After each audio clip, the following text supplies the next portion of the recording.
Boa noite a todos. Hoje o nosso estudo é sobre a parábola O Bom Samaritano, uma parábola belíssima de Jesus. A finalidade dessa parábola é ensinar a importância da caridade. É a bandeira do Espiritismo. E ela mostra por que é importante praticar a caridade. Porque somente através da caridade que nós vamos encontrar as soluções para os nossos problemas. Mas também ela mostra o que é a verdadeira caridade, ou a caridade compreendida por Jesus. Qual que era o pensamento, o sentido da caridade, como compreendia Jesus. Como se deve praticar a caridade? Ser caridoso é ser profundamente humano. A caridade trazida por essa parábola, que reflete também o pensamento de Jesus, ela não traz uma alternativa para a salvação. Às vezes a gente quer saber como resolver alguma coisa, a gente fala, como é que resolve isso? Aí a pessoa dá uma lista de caminhos, né? Você faz isso, aquilo, pode fazer isso, pode fazer aquilo. Pelo que nós entendemos ao estudar a parábola do samaritano, Jesus não coloca ela como mais uma alternativa para a salvação. Ele coloca a caridade como a única alternativa, como a única condição para salvação. O que é a salvação? A gente vem estudando aqui, entrar no reino do céu, ser salvo. Do ponto de vista do que nós compreendemos na doutrina espírita, o que é essa salvação? De que nós temos que nos salvar? Da ignorância, do erro, porque da falta de fé, do egoísmo, do orgulho. Porque o que perturba a gente, o que nos desconecta de Deus, que para que a gente seja feliz, o que nós precisamos de verdade é estar conectado com Deus. Nós nos alimentamos da força de Deus, a nossa alma se alimenta de Deus, assim como o nosso corpo se alimenta dos nutrientes. Essas coisas que nós falamos agora, elas nos desconectam de Deus, e aí nós deixamos de ser felizes. Mesmo tendo coisas, mesmo tendo posições, se nós não estivermos conectados com Deus, nós não conseguimos ser felizes. A gente está falando de coisas porque tem gente que pensa, a maioria, pensa que fazer aquisição de bens é que pode trazer a felicidade. É quando eu comprar um carro, quando eu comprar uma casa, quando eu mudar de emprego. Tudo isso pode gerar felicidade para a pessoa se ela estiver conectada com Deus. Mas se ela não estiver conectada com Deus, nada disso poderá trazer a verdadeira felicidade, já que ela é um sentimento. Só para a gente entender um pouquinho o que é salvação. E a nossa salvação aqui, entendida na casa espírita, no espiritismo, não é aquela salvação de quem faz as coisas certas vai para um lugar bonito, vai para o céu, quem não faz vai para o inferno. A salvação é um estado de espírito, assim como entrar no reino dos céus é vibrar numa frequência superior que a gente precisa conquistar, com urgência, para que as coisas de fora não nos perturbem mais. Quando a gente alcançar essa condição de que você, vivendo no meio das dificuldades, dos problemas, as coisas que estão fora não te agitam mais, porque você desenvolveu uma fé enorme em Deus, enorme no futuro, enorme nas leis sábias, aí você pode se considerar uma pessoa feliz. Toda a doutrina de Jesus, ela pode ser resumida na caridade e na humildade. E toda a doutrina de Jesus, ela pode ser entendida como um ensinamento para que a gente possa vencer o nosso orgulho e vencer o nosso egoísmo.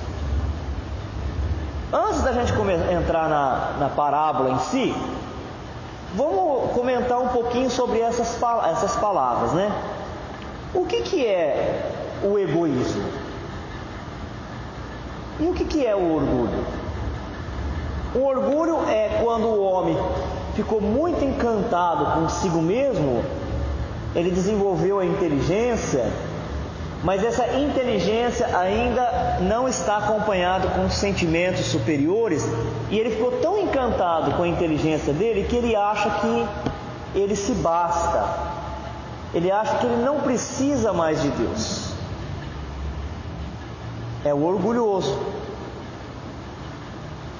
E o egoísmo é quando o ego da pessoa está muito exacerbado, né? Todos nós temos o nosso ego, a nossa personalidade para atuar aqui na Terra, mas o egoísmo aqui, ele traz uma compreensão de que quem é egoísta, ele não quer compartilhar, ele quer tudo para ele.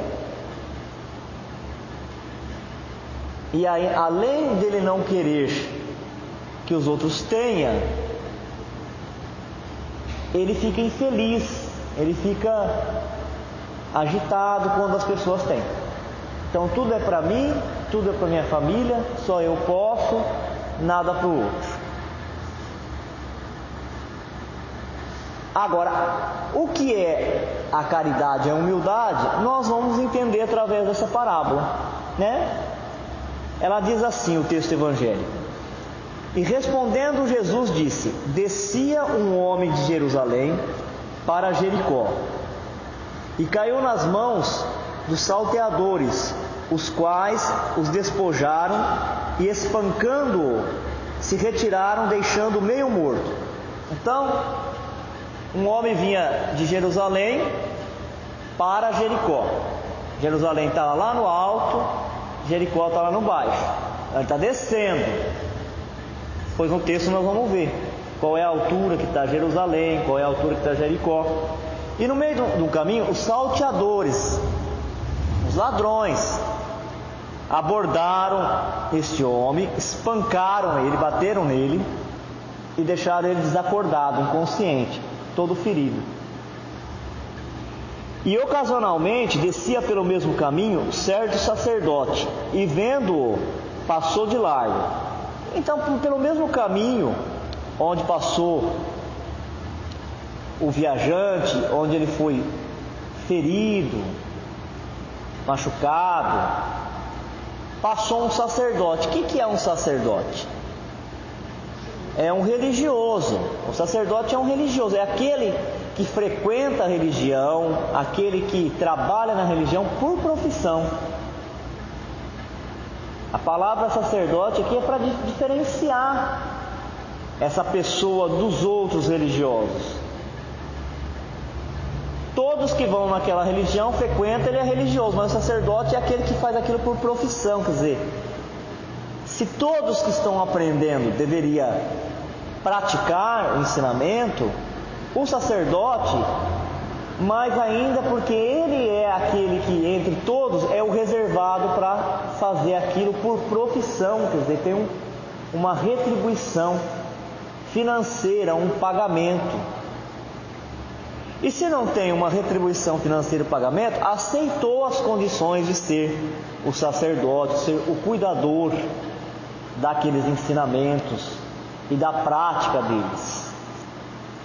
Estamos falando isso porque nas parábolas de Jesus, o que a gente tem aprendido nesse estudo do EAD é que nenhuma palavra é colocada sem um propósito. Todas as palavras que Jesus usou e o jeito que ele usou, todas elas trazem algum ensinamento. É que às vezes naquele momento nós não estamos conseguindo saber qual que é. É como se fosse um quebra-cabeça, né?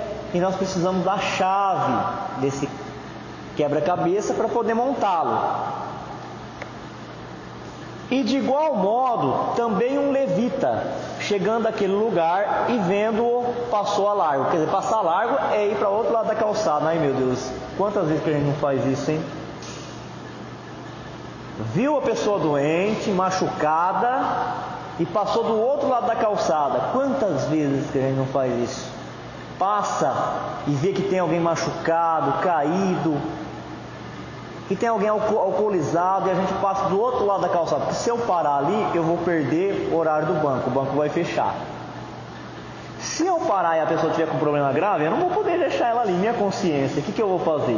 Vou ter que ligar para a ambulância, vou ter que colocar ela dentro da ambulância, se não achar o familiar, eu vou ter que acompanhar ele até o hospital, aí eu tenho que deixar as minhas coisas.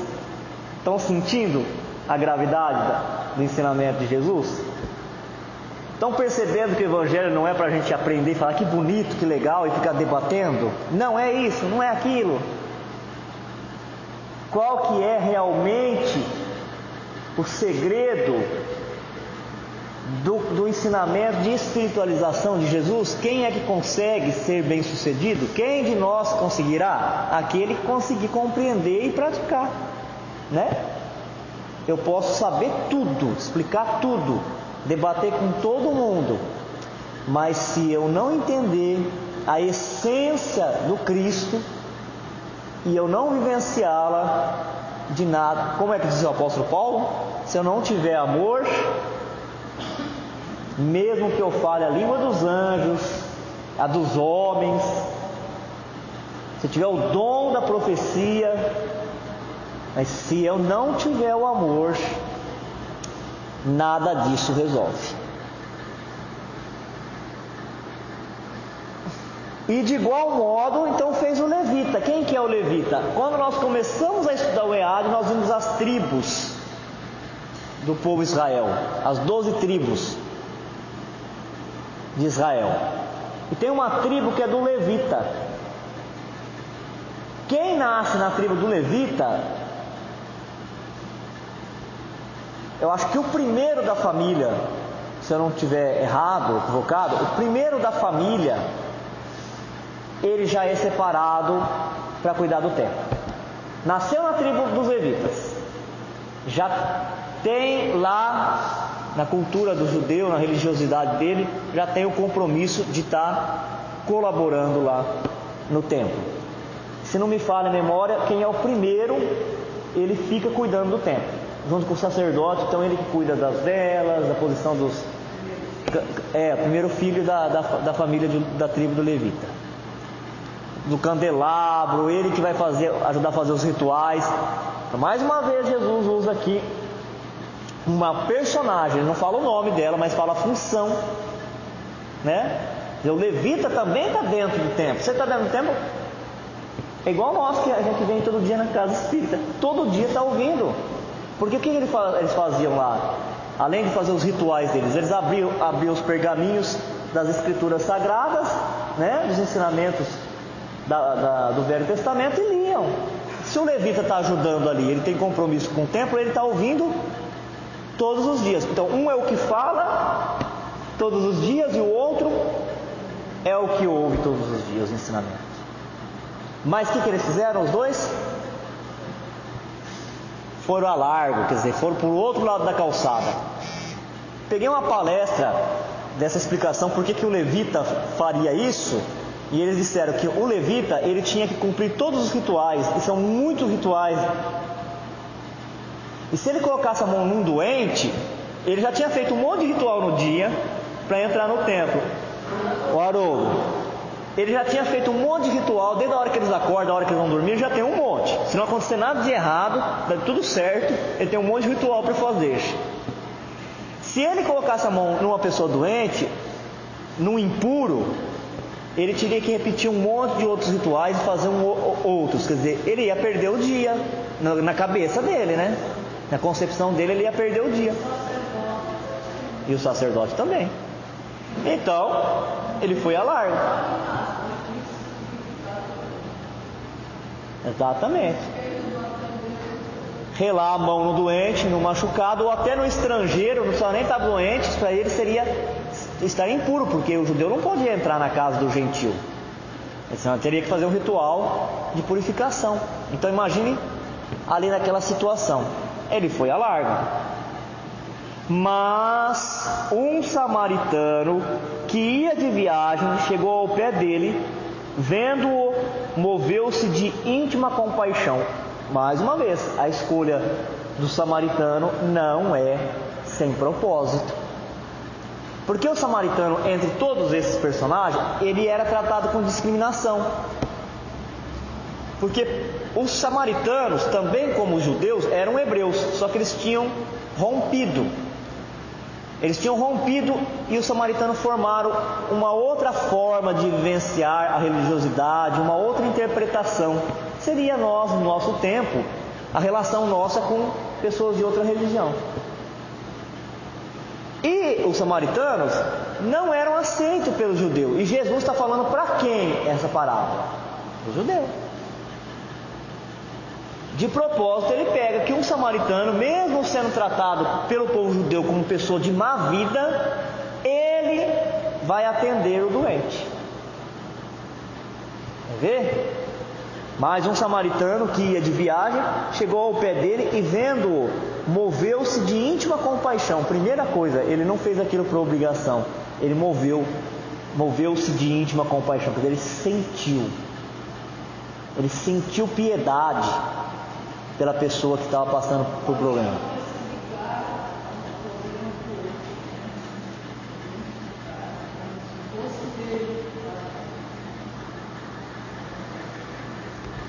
E aproximando-se, atou-lhe as feridas, aplicando-lhe azeite e vinho, e pondo-a sobre a sua cavalgadura, levou-o para uma estalagem e cuidou dele.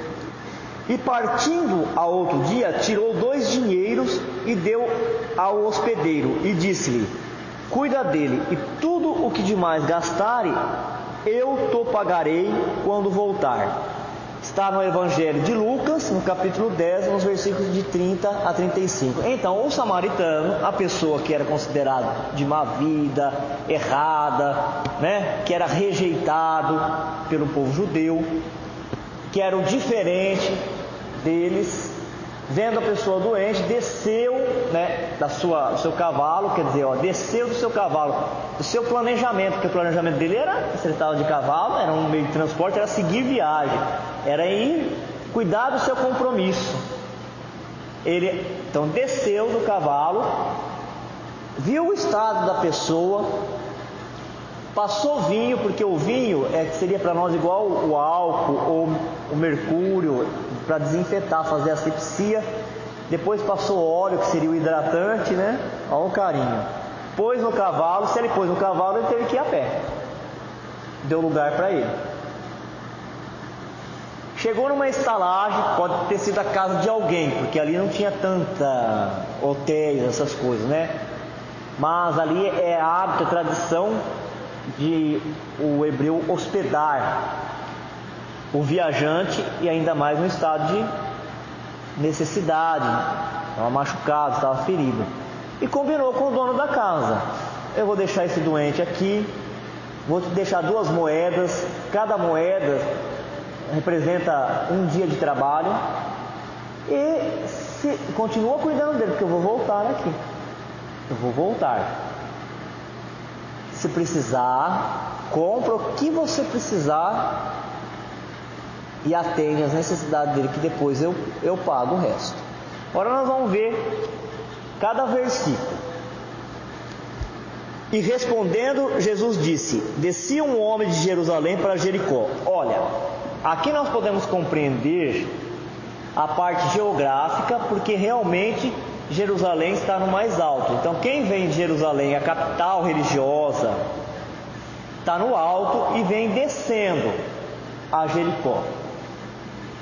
Mas nós também podemos entender que Jesus, para nós, fica muito distante o tempo, mas para o povo lá ele entendia. Jerusalém era onde todo mundo convergia, todo mundo ia para fazer oração, para fazer prece, para se elevar espiritualmente, para entrar em contato com a espiritualidade superior. Já Jericó era uma cidade mais voltada ao comércio, a parte mais material. Então Jesus está dizendo que quando nós descemos a nossa vibração, que nós saímos da preocupação de estar ligado com Deus, com a espiritualidade, de estar com a saúde mental e a saúde espiritual, e passamos a nos preocupar em demasia com as coisas da terra, nós corremos o risco de ser atacados pelos salteadores. Pelos salteadores, quer dizer, estamos dando brecha mental.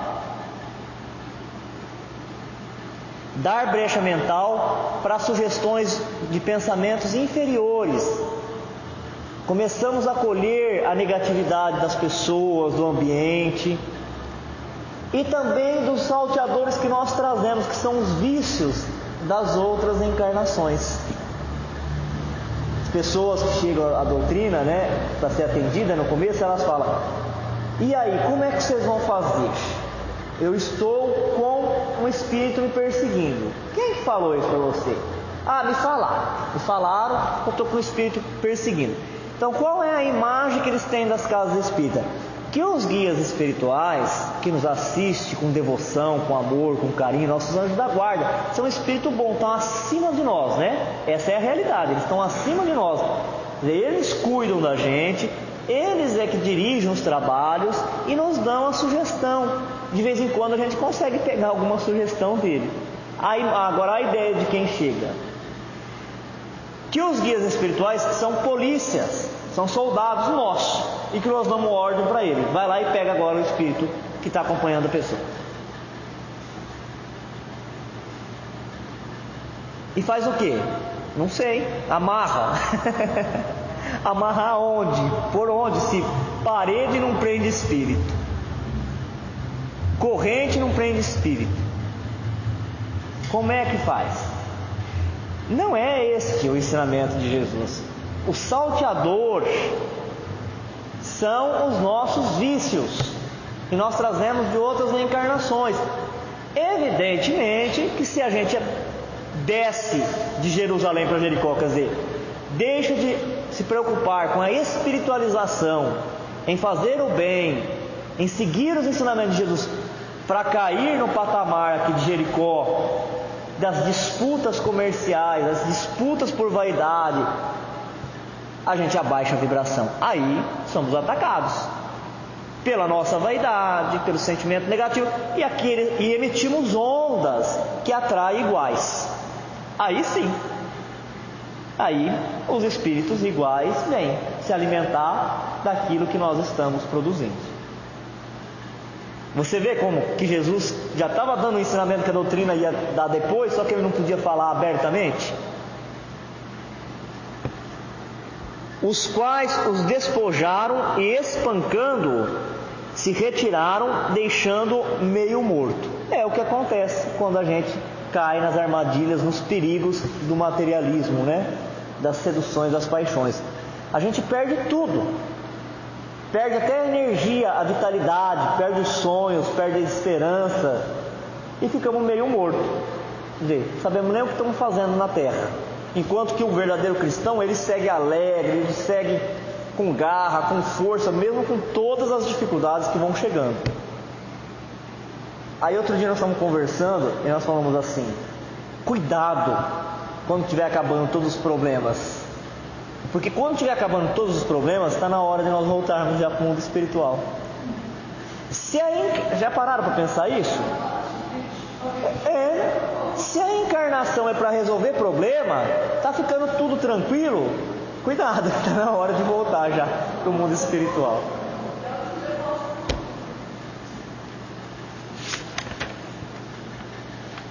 E ocasionalmente descia pelo mesmo caminho certo sacerdote, e vendo-o passou de largo. E de igual modo também um levita, chegando àquele lugar e vendo, passou de largo. Quer dizer, as duas personagens que são religiosas, que têm conhecimento, poderia fazer um atendimento à necessidade do próximo, prestar uma caridade. A gente vai, na medida que vai avançando no estudo da parábola, nós vamos entendendo o que é a caridade ensinada por Jesus. A caridade ensinada por Jesus é aquilo que nós estamos cada dia fazendo menos, por causa da correria, da agitação. É dar a atenção para as pessoas. Sabe o que as pessoas querem? Elas querem ser ouvidas, e a gente está sempre numa correria danada. Muitas vezes a gente, na frente de uma pessoa com um problema gravíssimo, nós, como esse caso, nós ficamos com medo de não ter o que oferecer para a pessoa, mas o que ela quer, ela sabe que o problema é ela que tem que resolver, ela quer do outro a atenção, de saber que ela não está sozinha neste mundo, de que através de um irmão, Jesus está cuidando dela, que ele está sendo representado por um companheiro, por um irmão, e daí que vem a palavra cristão, né? O cristão é o que segue o exemplo de Jesus, o ensinamento de Jesus. Mas eles não usaram o aprendizado deles. Eles achavam que bastava saber.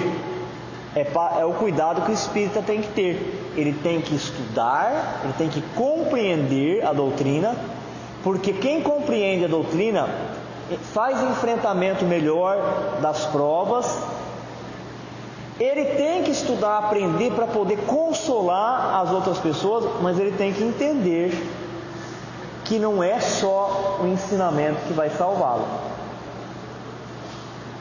Para esses dois personagens, eles achavam que bastava ir na igreja, cumprir as obrigações de dentro da igreja, que eles já estavam salvos. Porque realmente dentro da igreja, o sacerdote aqui nessa parábola, ele fazia a coisa certa. Ele fazia o que tinha que fazer.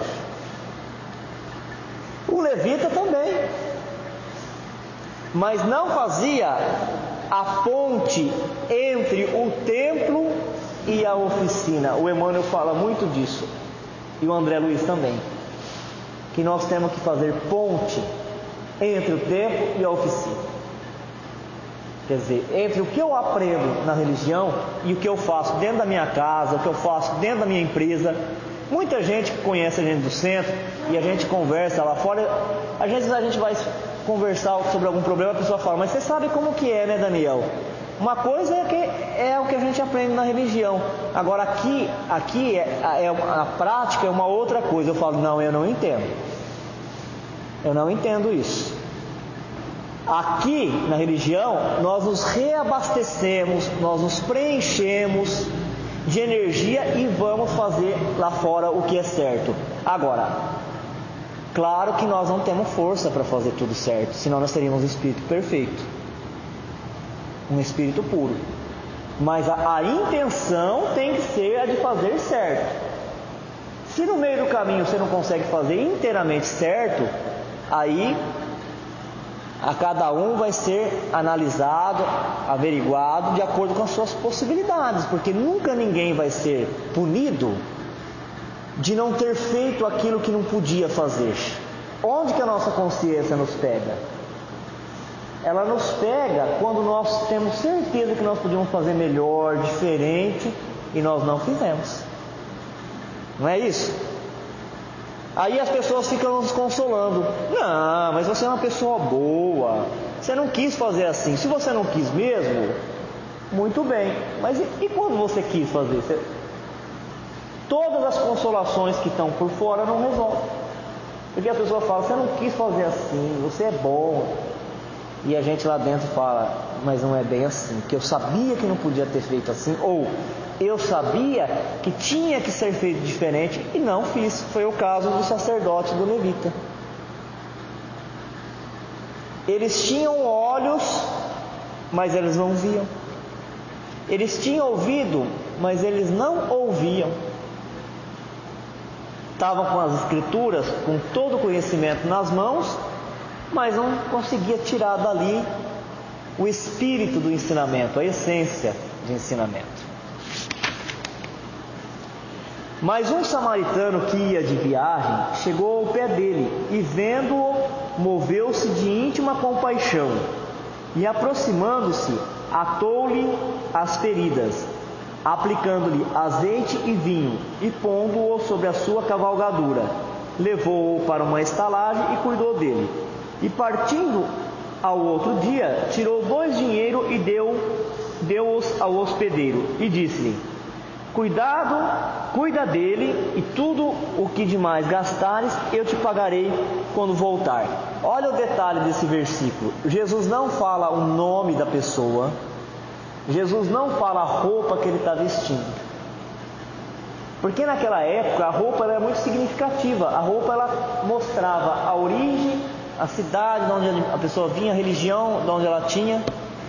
Então ele diz assim, nesse versículo: um samaritano que o povo fala mal dele, né?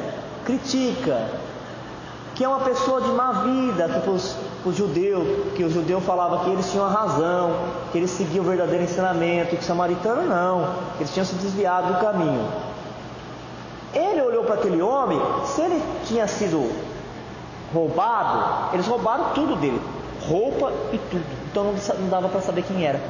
Na hora que ele desceu do cavalo, da carruagem, ele foi atender um irmão de verdade. Porque às vezes a gente até faz alguma coisa para alguém, mas com o interesse de ser retribuído. Tem uma passagem no Evangelho segundo o Espiritismo que fala: quando fizeres uma festa, chama quem? Quando você fizer uma festa, chama aquele que nunca vai ter condições de fazer uma festa para te chamar. Não é isso que está lá no Evangelho? Vocês já observaram essa passagem? Olha que ensinamento numa coisa simples, nem usou a palavra festa. Quer dizer, não é uma festa necessariamente que tenha comida, que tenha flor, não é necessariamente, até pode ser, mas quando estiver alegre, quando estiver numa fase boa, chama as pessoas que estão mais sofridas, mais necessitadas, porque aí você vai fazer o bem pelo amor ao bem, porque aquelas pessoas, elas não vão ter como te retribuir. Foi o que aconteceu com o samaritano. Ele não sabia quem que era, nunca tinha visto. De repente, se tivesse vestido, bem vestido, talvez o sacerdote parava, né? E nós, se fosse um policial, a gente parava, porque vai que um dia eu estou fazendo alguma coisa errada no trânsito, esse policial me vê, aí ele não me multa, né? Se fosse um juiz, vai que um dia, tomara que não, mas vai que um dia eu paro num fórum, não é isso, gente? É um ensinamento bem profundo, e não está falando aqui da gente adorar, louvar, está falando de praticar.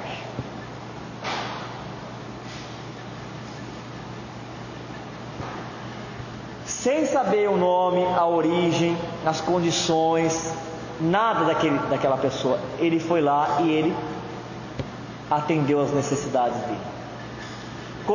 Descer do cavalo, como nós já falamos, deixou o compromisso dele, as questões pessoais dele. Isso é difícil para a gente fazer, né? Deixar as nossas questões pessoais para dar prioridade à necessidade do outro. Agora, muita gente fala, quando nós estamos fazendo isso tudo: Daniel, mas isso daí é muito difícil da gente fazer. E eu acabei de falar, é muito difícil da gente fazer. Mas aqui não está falando se é fácil, se é difícil, está falando quem realmente age de caridade. Quem realmente é caridoso faz assim.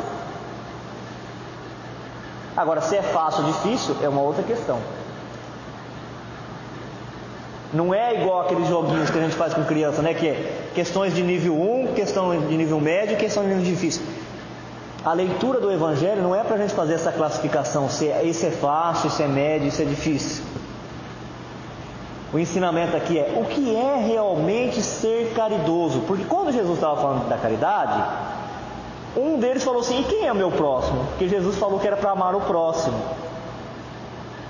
E um deles perguntou para Jesus: e quem que é meu próximo?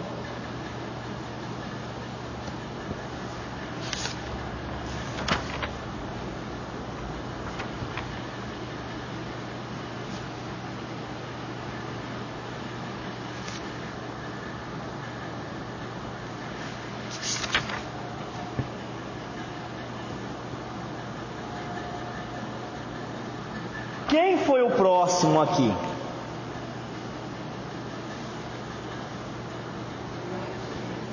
Dos três personagens, sacerdote, o levita e o samaritano.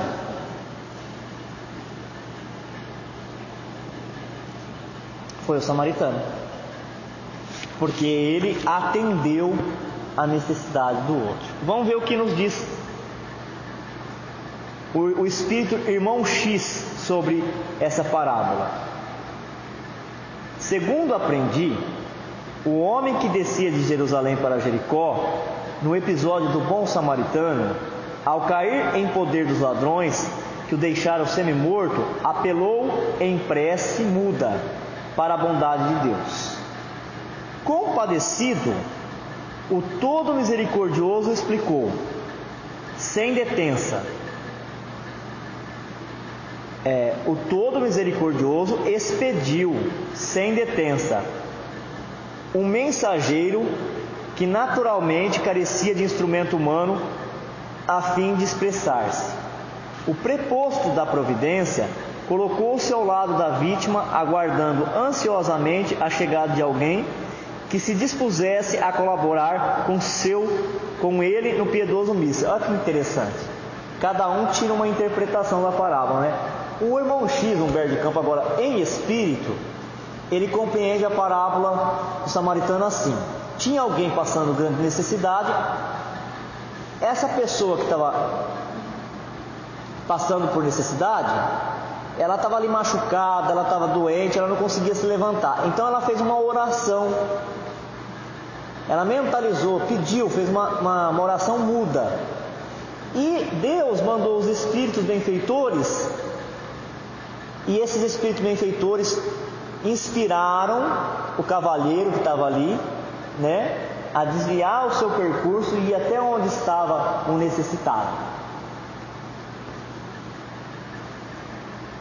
Juntamente, um sacerdote de grande ciência nas Escrituras, educado nos princípios do amor a Deus sobre todas as coisas e ao próximo como a si mesmo, foi o primeiro a aproximar-se.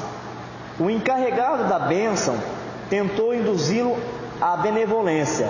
Todavia, o titular da fé, receando atrapalhações, tratou de estugar o passo e seguiu adiante. Os espíritos benfeitores, os enviados da providência divina, não foram inspirar somente o samaritano que estava na montaria, eles também foram inspirar o sacerdote e o levita. E o sacerdote então chegou, conduzido pela espiritualidade, até o local onde estava o necessitado, mas ele ficou preocupado de se envolver com a situação. Vai que eu me envolvo com a situação e eu tenho que trazer isso para minha casa, para minha vida, eu tenho que deixar de fazer minhas coisas. E apertou o passo. Igual quando a gente vê alguma pessoa que está com alguma complicação, a gente fala: meu Deus, deixa eu ir mais rápido, porque essa pessoa vai me abordar. Meu Deus, como que é sério, né? Como que é sério. Logo em seguida, um levita igualmente culto, quer dizer, aqui está falando que a cultura e o aprendizado não serviu para nada. Apareceu no sítio e o benfeitor das alturas rogou-lhe cooperação, debalde, porque o zelador da lei, temendo complicar-se, negou a considerar o pedido mental, afastando-se rápido. Mas um samaritano desconhecido, que viajava sem qualquer rótulo que lhe honorificasse a presença ao passar ali, assinalou no coração a rogativa que o emissário divino lhe endereçava, e deixando-se tomar por súbita compaixão, passou junto dele ao trabalho de assistência imediata. O que a gente aprende com os benfeitores é que quando nós fazemos uma oração, que nós estamos com algum problema, alguma dificuldade,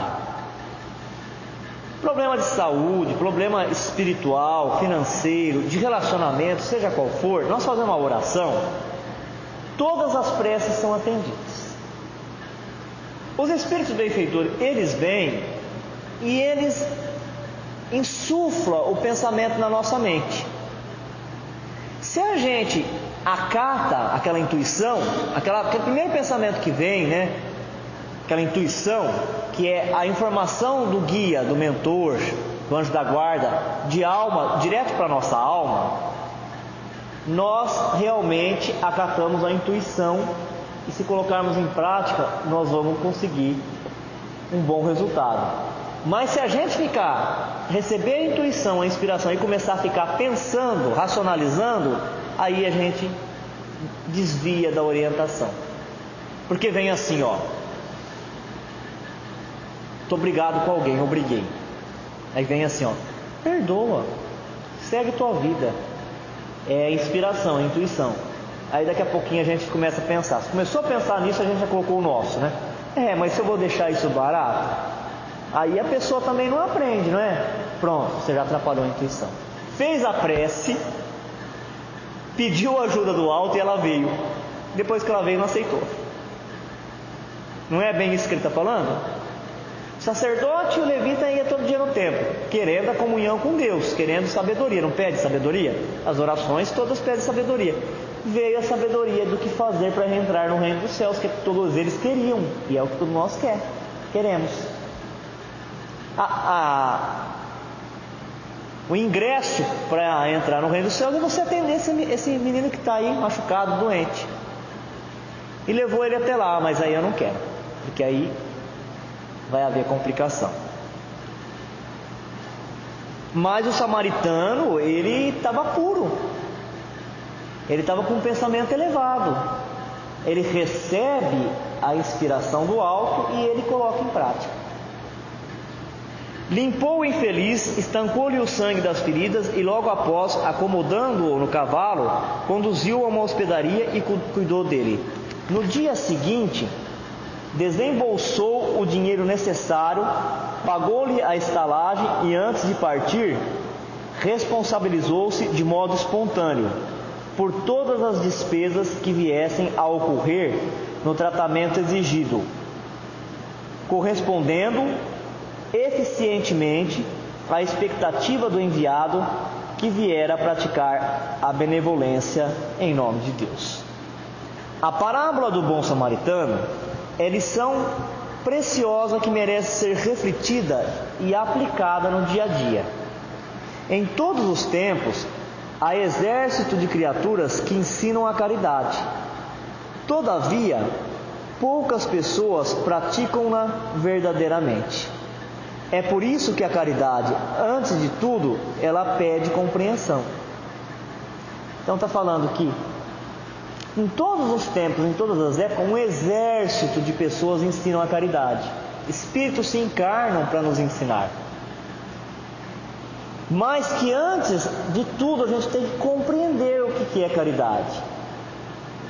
Não, é que a gente está fazendo um resumo, nós não estamos lendo o texto inteiro, mas um dos trechos do texto ele fala que se uma pessoa que a vida inteira não deu atenção para o outro, ela pegasse toda a riqueza dela próximo do desencarne e convertesse para as instituições de caridade, ele não teria feito caridade. Porque não é o ato em si, mas são as transformações na nossa alma, no nosso espírito, que levam ao ato que conta para a nossa subida espiritual. Quando, por exemplo, alguém deixa alguma coisa para alguém, isso já estudamos, porque morreu, ele não deixou, ele transferiu compulsoriamente, né? Porque ele não pode levar, é verdade, ele não pode levar. Senão ele levava e falava assim, não é que eu não quero dar, é que eu acho que a pessoa não está preparada para receber. Eu vou levar mais um pouco comigo, né? Guardar, quando a pessoa estiver preparada, aí eu dou. Então aqui não é, você vê como que é a encarnação? A encarnação ela é um pretexto para a gente treinar o que está dentro de nós. Não é o fato de eu ter dado uma coisa, mas é o fato de eu ter me desprendido daquilo. E na parábola do bom samaritano, ele desprendeu do apego à nacionalidade, que ele não quis saber com quem é que ele estava lidando, quem que ele atendeu, quer dizer, tem que ser bom para todos. Qual era a classe social, qual era a quantidade de riqueza que a pessoa tinha. Não basta entregar os haveres ao primeiro mendigo que surja à porta, para significar a posse da virtude sublime. É preciso entender-lhe a necessidade e ampará-lo com amor.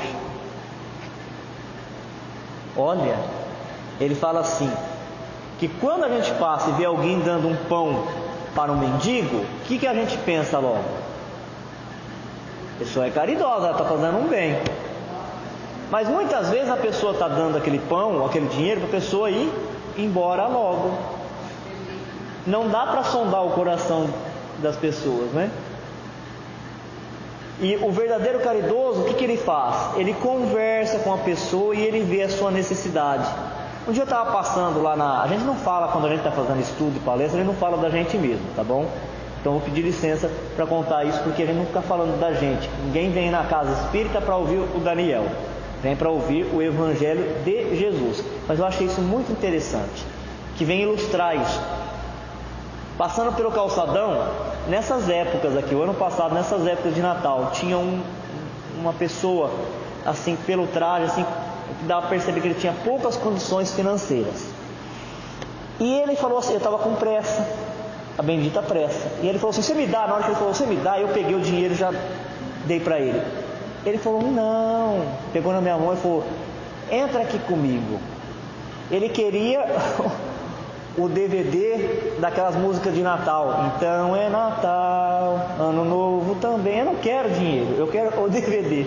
E falou para a moça da loja, você guardou para mim? Você separou? Aí ela falou, separei. A gente já conhece ele dali, né? Separei, tá aqui, ó. Você me dá esse CD, esse DVD? Você vê que coisa? É o que ele está falando aqui. Às vezes o dinheiro que eu ia dar para ele era superior ao DVD, mas ele não queria o CD. Ele queria ter um Natal feliz com a família, lembrar da infância dele. E dá trabalho você saber o que realmente a pessoa precisa. Mas o cristão, ele vai buscando um jeitinho até ele conseguir. E é o que ele está falando. Desembaraçar-se dos aflitos, oferecendo-lhes o supérfluo, é livrar-se dos necessitados de maneira elegante, com absoluta ausência de iluminação espiritual. A caridade é muito maior que a esmola. Ser caridoso é ser profundamente humano, e aquele que nega entendimento ao próximo pode inverter consideráveis fortunas no campo da assistência social, transformar-se em benfeitor dos famintos, mas terá que iniciar na primeira oportunidade o aprendizado do amor cristão para ser efetivamente útil. Grande ensinamento. Dizer que eu fiquei uma vida inteira preocupado com as coisas materiais, só comigo. Fiz de todos os meus familiares personagem da minha história. Eu falava que eu amava todos eles, mas eles eram personagens da minha história. Todo mundo era meu amigo enquanto estava fazendo aquilo que eu queria. Quando falava alguma coisa que eu não gostava, ou fazia de um jeito que eu não gostava, já deixava de ser amigo. Aí amontoei uma grande fortuna. Chegou o próximo de eu desencarnar, eu vendi tudo e distribuí para as casas de caridade. Vou encontrar a salvação? Não. Vou ter que esperar a próxima oportunidade para reencarnar na Terra e aprender o verdadeiro